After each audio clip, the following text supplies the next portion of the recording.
Welcome to the week 6, episode 6 of the We Got You Covered podcast. I'm joined by Kenny Matthews and Chase Shelton.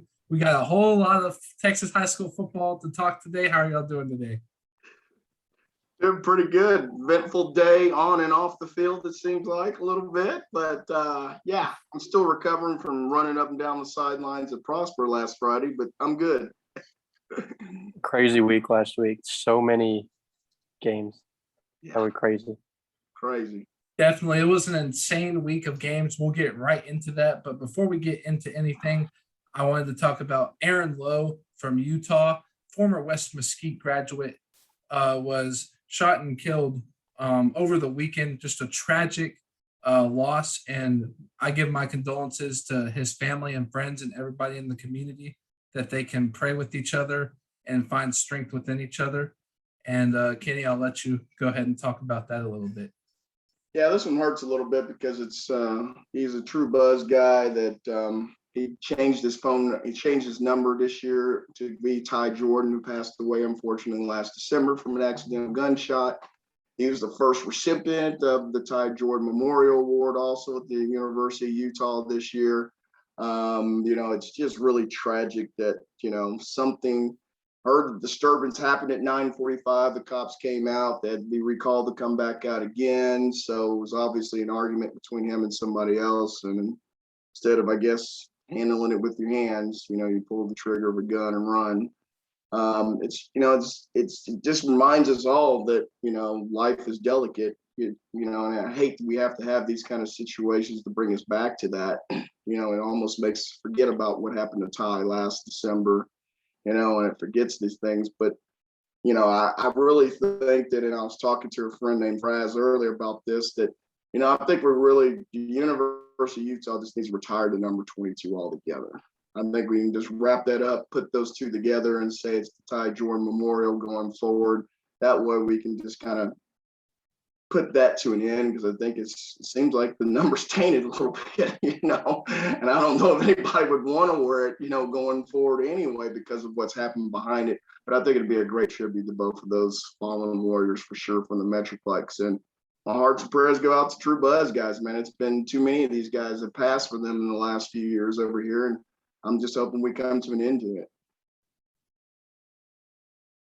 Definitely. And Chase, go ahead and make a statement.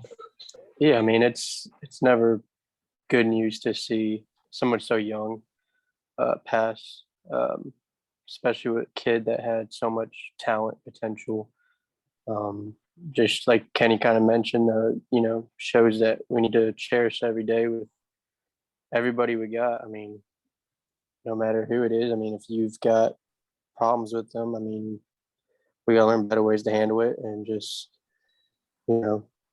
it's a sad moment, but it's a learning lesson for hopefully a lot of people out there. And just enjoy your life, because we never know what's going to happen, and enjoy the people that are in your life. So I didn't know much about the kid, but like I said, anybody who's playing college football obviously has talent. And it's just really sad to see somebody, unlike, Ty Jordan last year, just 2 losses in less than a year. It's never fun, but prayers go out to his friends and family, and just even the West Mesquite. I mean, I know it's an alumni, so hopefully, I'm not sure who they play this week, but I'm sure that, those coaches and that staff will definitely be trying to get a dub for him and his family this week.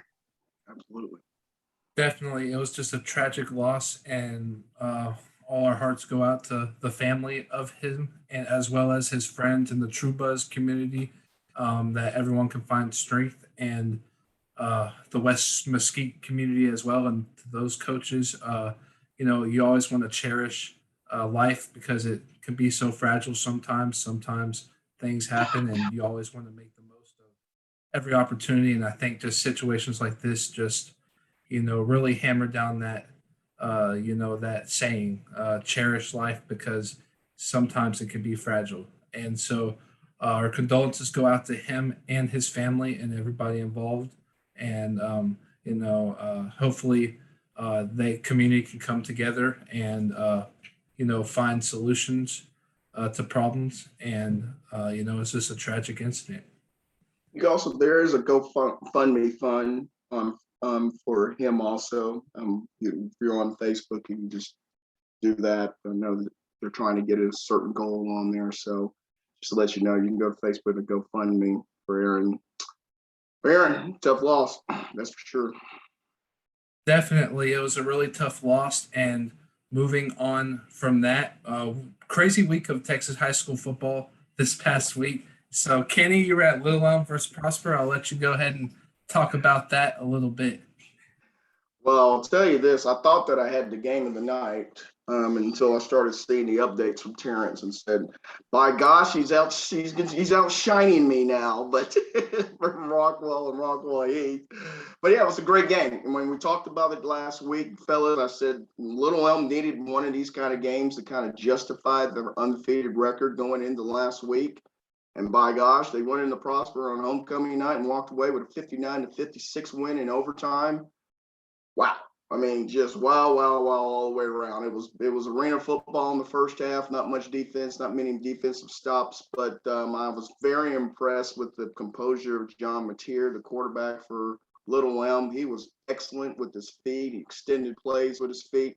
He had 23 rushes and 150 yards from the quarterback spot and 3 TDs last week, on top of going 17 for 20 in the passing game for 249 and 2 TDs. I mean, he had an outstanding football game in hostile territory, obviously.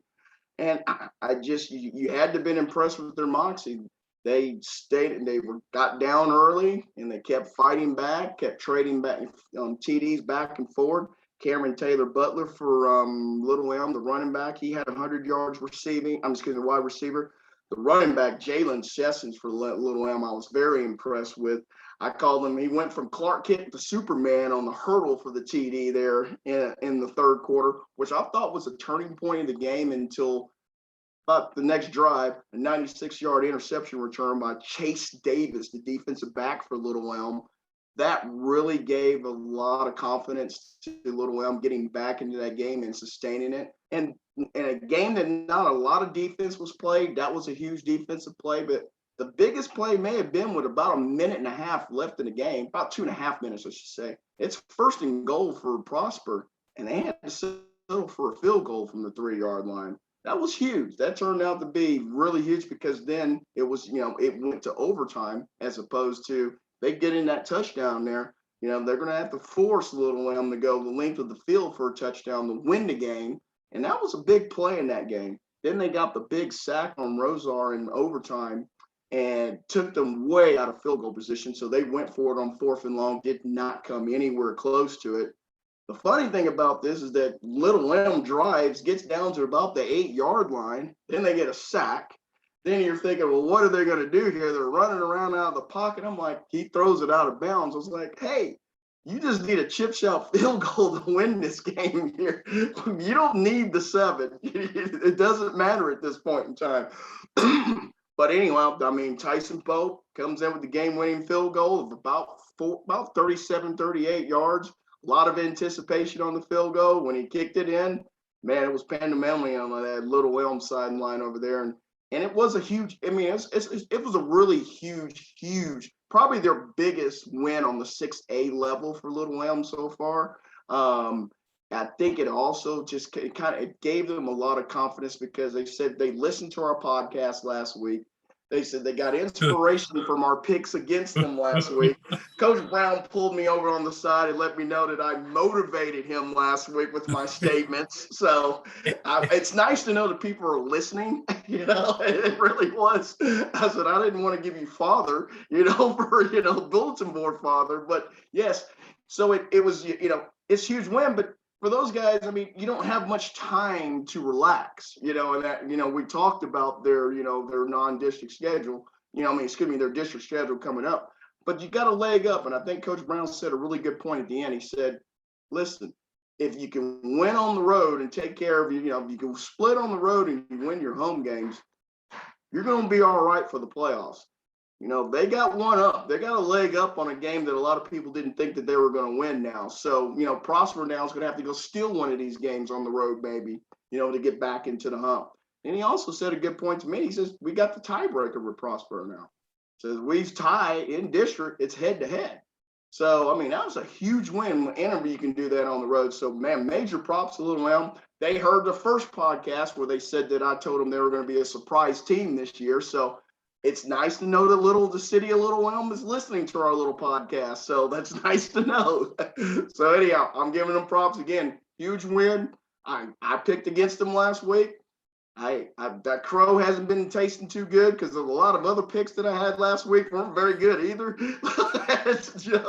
But hey, Little Elm, I don't mind eating crow on this one because it did kind of solidify what I thought at the beginning of the season that something special could be done with this team here. Now they're 5-0.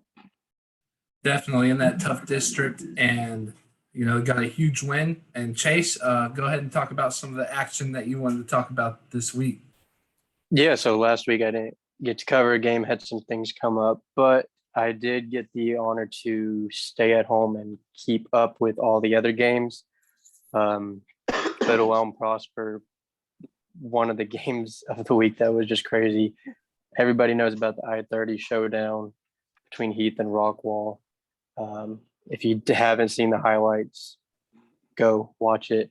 One of the other games I think that was crazy, over in Flower Mound, the Jaguars, they pulled off the upset.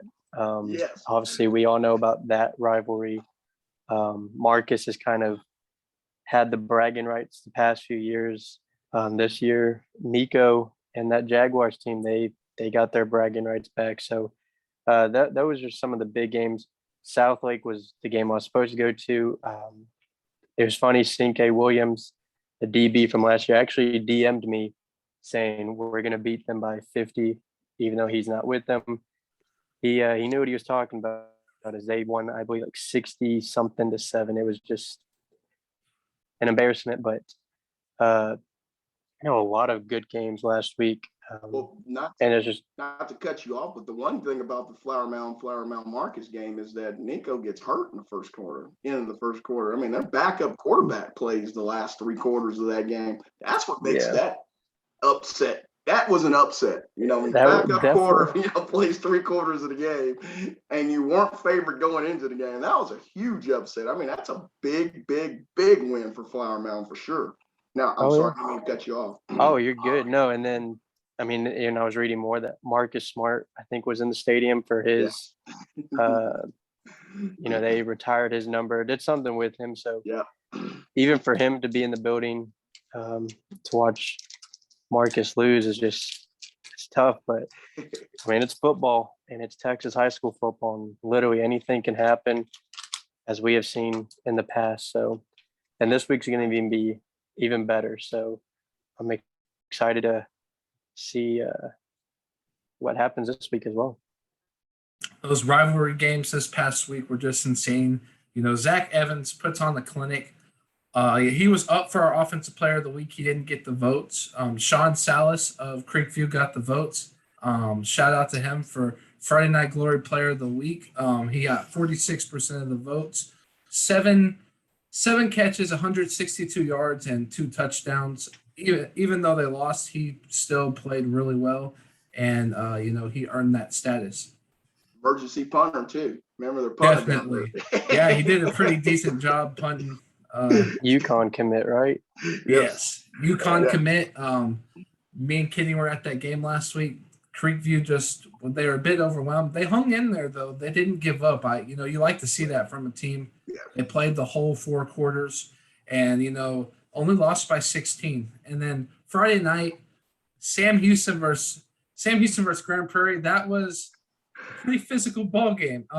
No scuffles. Nothing happens till the last 5 minutes of the game. So you got 7 ejections in that game total. I'm pretty sure Sam Houston had 4, Grand Prairie had 3, but Grand Prairie just came out there and Drew Damper, running back, 153 yards, 3 touchdowns. Savion Red, 203 passing yards, 100 rushing yards, 3 total touchdowns. So he just facilitated that game for them. Every time they needed a big play, he came up and they'd have him in the backfield and he'd find a way to get a first down. So it's just really big win for them in that district. That was a swing game in that district for playoffs, definitely a huge one.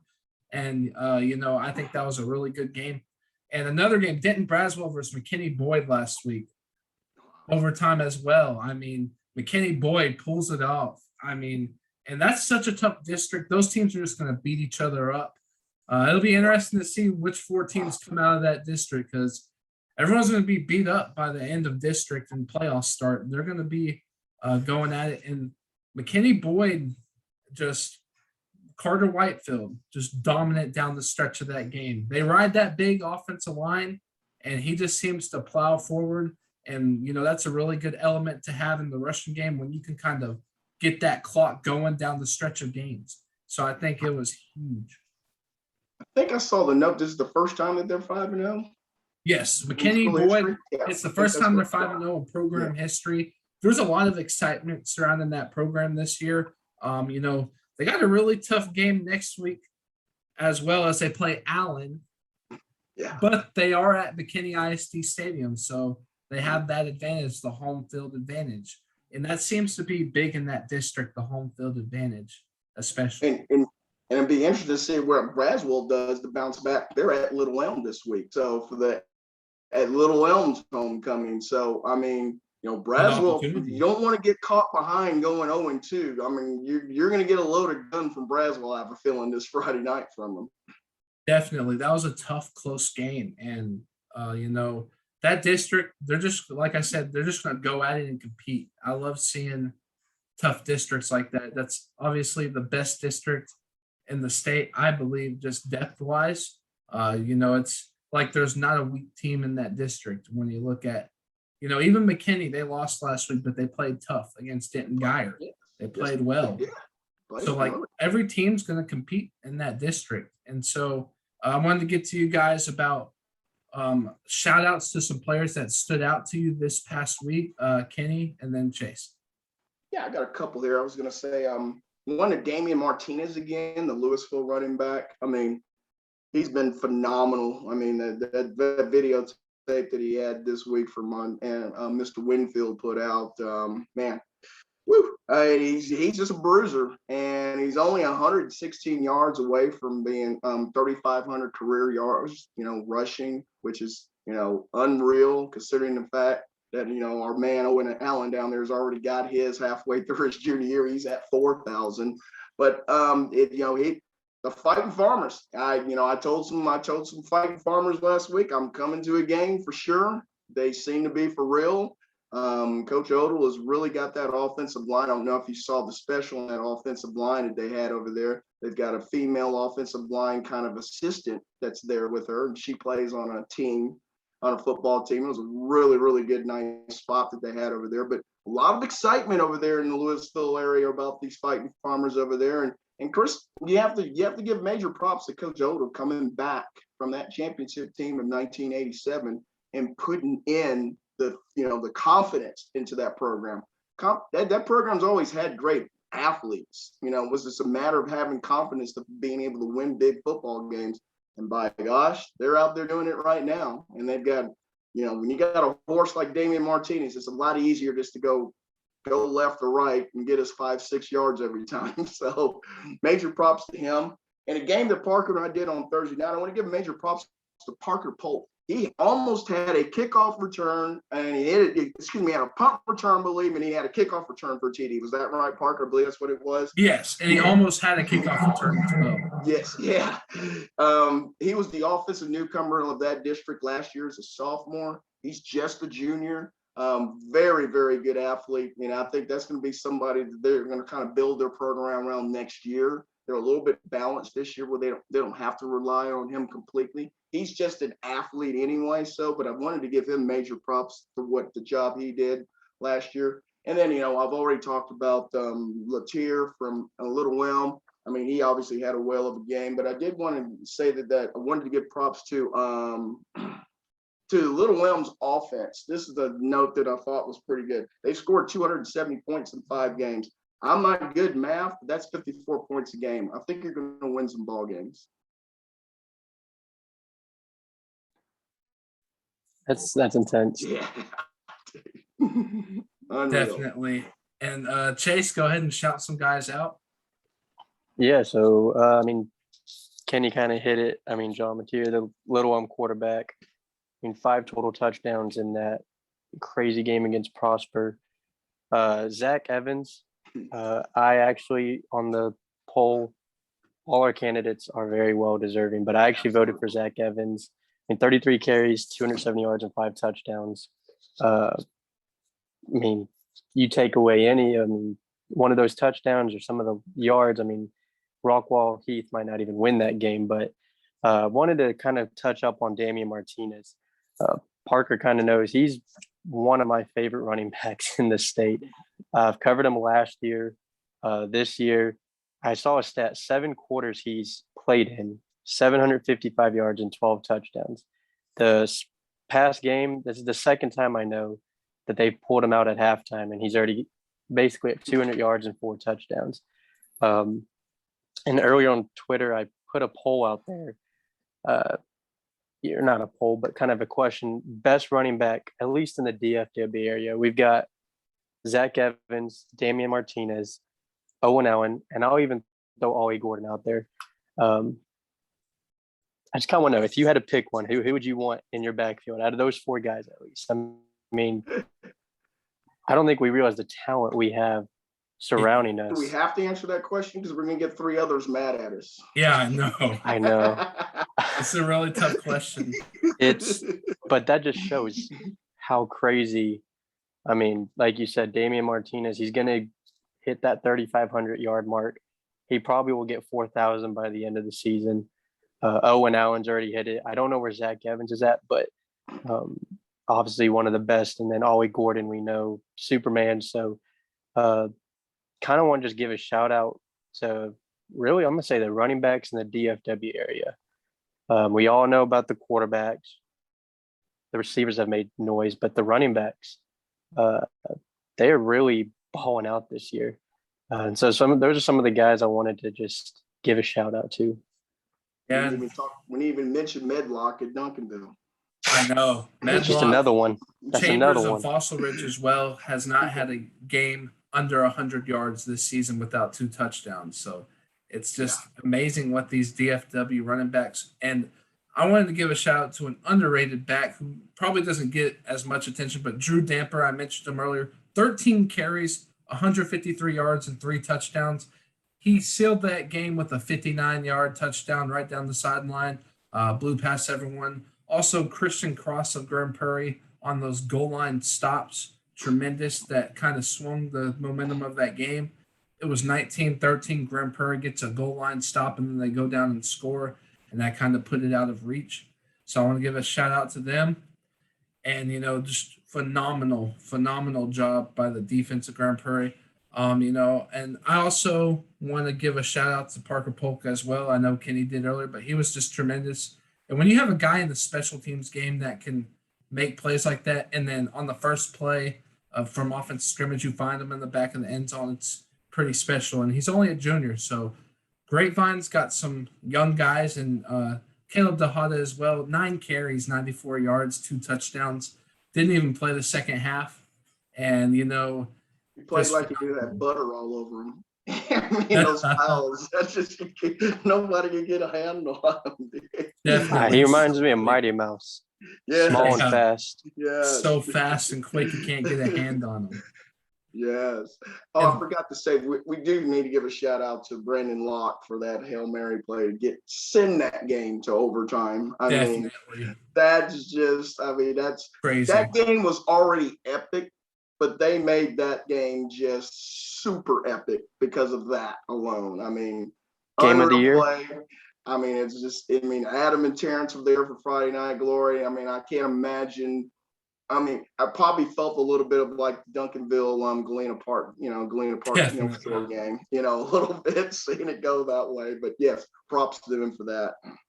Game of the year. Oh, yeah. Game of the year. I know he stole my thunder. Dang it.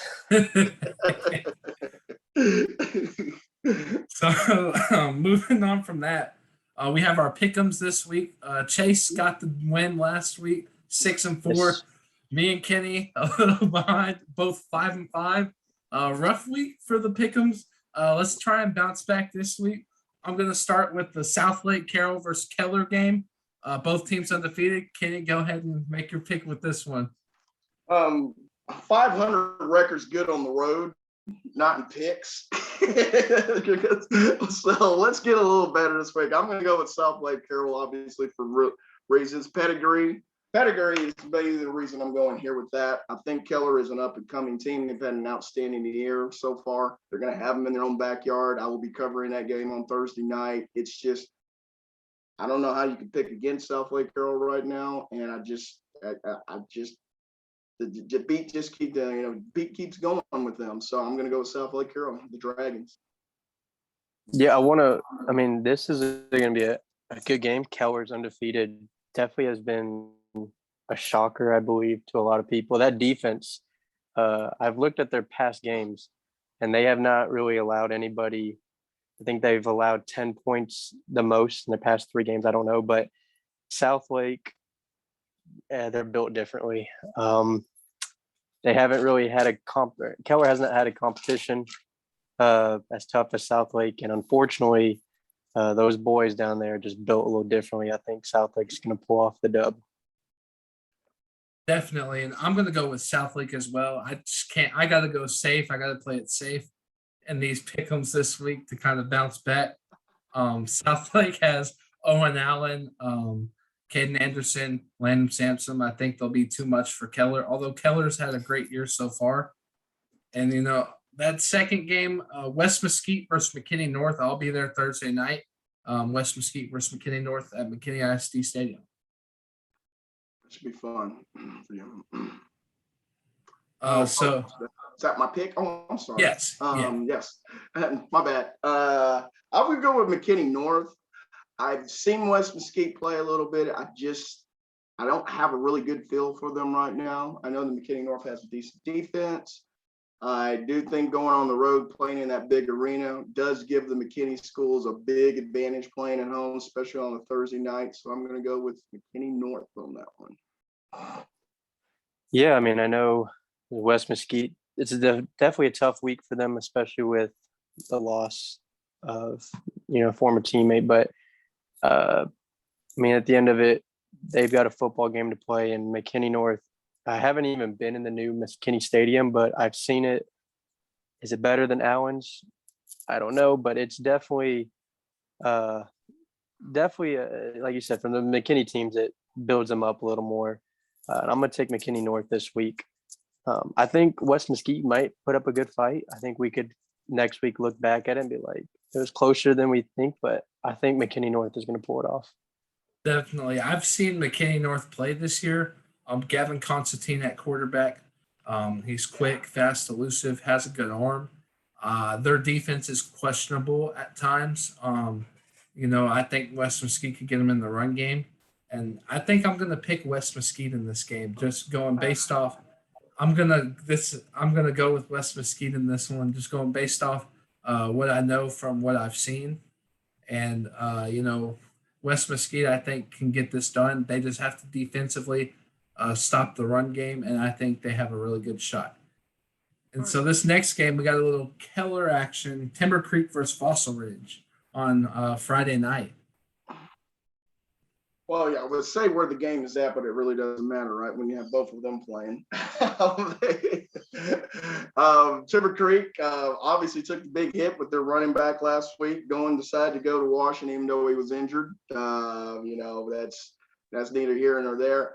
I'm going to say that I'm going to go with the Falcons of Timber Creek. I think I'll take Timber Creek. I think that they a little bit more balanced, I think, than Fossil Ridge, even though I really like Fossil Ridge's offense. Don't get me wrong. I just think that you need balance in district games now to try to win games now. So I'm going to go with the Falcons. Yeah, so I know Park and I watched Timber Creek. I believe it was week 1 against Louisville. Yes. Definitely needed a lot of work. Now Louisville is one of the best teams, but Landon Chambers has made a name for himself, and I think he's going to be the X factor for this week. I think Fossil Ridge pulls it off. I think Timber Creek's defense needs some more work a little bit. They're a young team though. And like you said, though, two Keller schools, anytime these teams meet up, they always make it a tough game. But I think Foster Ridge will pull out this week. Definitely. I'm someone who usually picks Foster Ridge, but Timber Creek, they're trending up for me. Jacob Porter's had a phenomenal year at quarterback. They have some really good young receivers. The key is the linebacker position for them. Can they keep guys healthy to stop that run game? I think that's going to be the key. Because, like Kenny said, you got to have balance, and we haven't seen that with Foster Ridge's offense. I saw them week one. They played well. They won that game against Azle, but there was really no balance. It was running the ball up the middle, whether it was a read option with Logan Cundiff. I think we need to see them open the passing game up with the sophomore. I think, he threw for 3 touchdowns a couple weeks ago against Arlington High in that win, and they threw the ball more. But I think against tougher teams, they have trouble airing the ball out. So I think that's going to be a focus for them. But I'm going to go with Keller Timber Creek in a close one. And so this next one, Little Elm versus Denton Braswell. Little Elm's coming off that huge win. Denton Braswell coming off a tough loss. Kenny, who are you going with? I know. Jeez, I'm caught in a spot again. Thanks. I know we don't have a whole lot of time, so I'll get through it. I'm going to flip the coin and say, no, I'm just teasing. I'm going to go with the Lobos. I was impressed with that big win last week. I'm going to say the Lobos are going to be 6-0 this time next week. Yeah, Little Elm, if you're watching, I've got y'all this week. I'm not going to pick against y'all. So, yeah, Lobos have definitely surprised me this year. I actually did not think they would be as dominant as they've been, to be honest. I mean, Prosper, I thought was going to be flipped the other way, but they have definitely showed that they're the real deal, I think. And I'm going to take the Little Elm this week. Yeah, I learned my lesson last week. I'm not going to pick against Little Elm. They proved me wrong, rightfully so. Phenomenal game. I didn't expect it, and they come out with the win. So I'm going to go Little Elm, 6-0, moving to 6-0 for sure. And so the next game, another game in that district, Allen at McKinney Boyd. I'm going to go with, Coach Morris's boys. I think that Coach Morris is going to go in there and get him a big win on the road this week. I can't think of the defensive lineman's name. I've just gone brain freeze on him, but I think he's going to have a very big game. I think he's an X factor in this game. I hate picking against McKinney Boyd. Something tells me not to do it, but I'm going to go with the pedigree again and go with the Allen Eagles. Yeah, no, McKinney Boyd, I've picked him, I believe, every time. Carter Whitefield, back-to-back weeks, I've called it. He's the X factor, but they are going against Allen. I don't care how they might be playing this year or last week.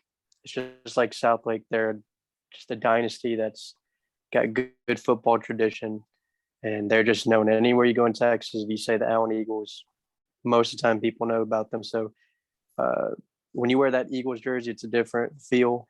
I think Allen's going to go. They're in McKinney, but I know you are saying McKinney has that home field advantage. Allen fans travel extremely well, so it's not going to be a home game, that feel, but I think the Eagles will pull it off. Yeah, I can't pick against Allen. I like McKinney Boyd a lot. I got to see that game against Byron Nelson. I picked him in that game, but I can't go against the pedigree of Allen. Their pedigree is just, state championships year in and year out, as well as just playoff appearances. So I can't go against them. But I do think McKinney Boyd is going to play them really tough. I think they'll be ready to play a down to the wire game. So I'm going to go with not McKinney Boyd, Allen in that game for sure.